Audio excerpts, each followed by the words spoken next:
Well, what a beautiful comeback in the market, and Saturday is not over. 15 minutes left. We might just close in the green. I mean, it's just been a day which started with strength in capex, crack after fiscal deficit number, comeback in FMCG and consumption, and a market which on Thursday is likely to close on a high note.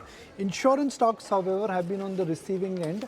Well, even though clarity has come on ULIP, some would say that opening up of 100% FDI in the sector, when it was not there, everybody wanted it. Now it is coming, markets are saying competition will intensify. Sometimes I just get surprised with what markets sometimes want, I mean, it is like fiscal deficit. If you don't meet the mark, it's bad news. If you are meeting the mark, that's conservative. So with insurance for the longest time, I've said FDI, 100% FDI is always good. Stocks used to go up when FDI was going higher, from 49 to 74 and now to 100. But today the reaction is opposite. Vibha Padalkar joins us, Managing Director and CEO of HDFC Life. Vibha, I am very angry and upset. You would always join us for the first take on the budget day in our studio. And you're joining us today to react on the insurance sector. Not done. Someone's got to stay back and do work, right? Saturday. Who's working excepting us? In solidarity. Okay. When the insurance FDI was less than 50%, market said increase it and stocks will go up.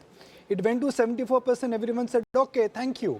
Today it's gone to 100%, markets are saying it will increase competition and stocks have gone down. Is it true that 100% FDI means competition will increase? It's difficult for me to say, but let me just help deconstruct when FDI went up to 74%. Since then, only 3 companies in the life insurance space have taken it up to 74%. So this is just above 10% of the companies. So woefully small. Those 3 companies, I would not say that has significantly changed in terms of market share either. So really for a country of our size, we probably need 2x or 3x number of life insurance and overall all sorts of insurance companies to be able to serve. So I don't think that it automatically means, number one, that more capital is going to come. Number two, even if capital does come in, that it's going to change the dynamics very significantly. Second point is that the rough math, at least in the life insurance sector, what we've seen so far, is that one needs almost 2,000 to 3,000 crores of capital and fairly patient investor appetite. And by that, I mean over a decade to even see break even. And this is if one has a fair bit of credible distribution. If one doesn't have, then the wait can be even longer or even into perpetuity almost. So these are the dynamics, at least in terms of life insurance. So I think time will tell, and it's great if people feel enthused. But I think the most important aspect for our sector is regulatory stability. And for better or worse, we have seen time and again many things that have significantly impacted the business model of our sector. We had the change in taxes, first unit-linked taxes in 2021, followed by taxes in other than unit-linked, the 5 lakh limit, followed by many changes in terms of more customer-friendly, but significant changes to the sector. So I think that kind of stability is really what from an outside-in investors are looking for before they can make up their mind that can they put 3,000 crores of capital into the company and the sector. Vibha, to understand this whole clarification in terms of an impact analysis for ULIP, now that clarity has come in, will it be easier for a manufacturer now to come up with perhaps a clarity when they're selling the units or they're selling the scheme? No, the clarification is in terms of policies that have already been sold before the year 2021. So it really changes nothing in terms of going forward.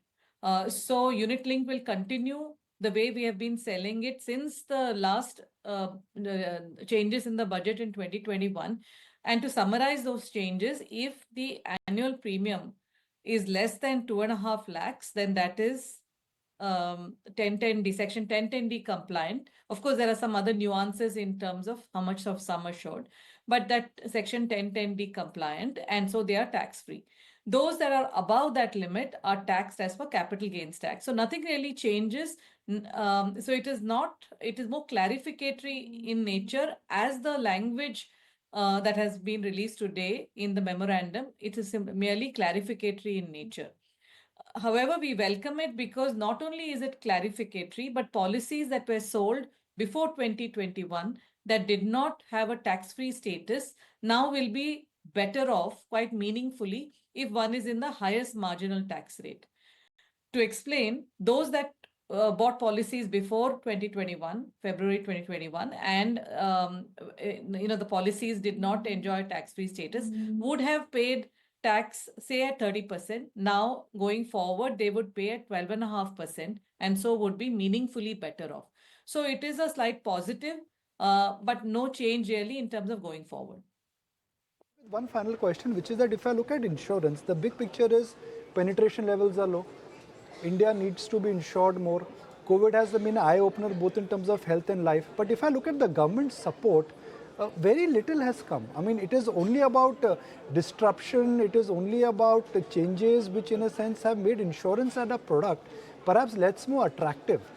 And that's the irony. I mean, insurance, India needs more insurance.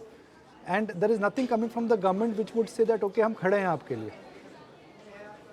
No, I think that what is pro customer is anyway needed to be done. So things like right selling, not force selling, surrender charges, and so on. So I think those are anyway need to be done. But I think doing them all as a policy to say this is an overall of the sector, let us do it and then let the sector grow. Because some data points here, Nikunj, is that during COVID, the sector paid 65,000 crores of COVID claim without a murmur. And I'm very proud of the sector that we also did not have solvency issues. We did not delay unnecessarily just trying to be difficult because these are extremely large number. We often paid proactively even when we did not have all the requisite details like even a basic death certificate, and yet we rose to the occasion. Even if you were to look at in terms of maturity policies, in terms of overall, in terms of innovation, moving towards increasingly straight through underwriting and straight through processing, and so on, a number of group policies that are covered.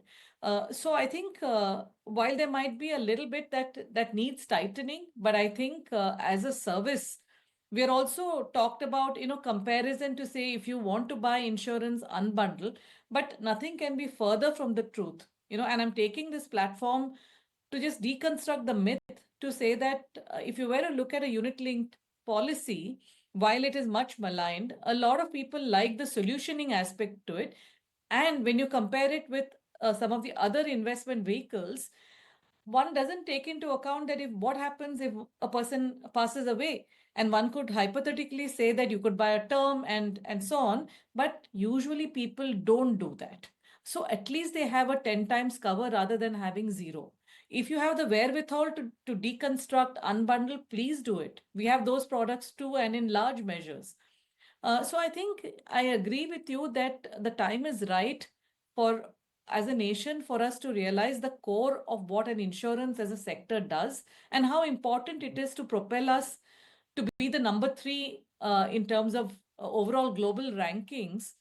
Can't happen without insurance being a large support the way we did stand, as a support for the nation at the time of COVID distress. Appreciate your time. So glad you could join us.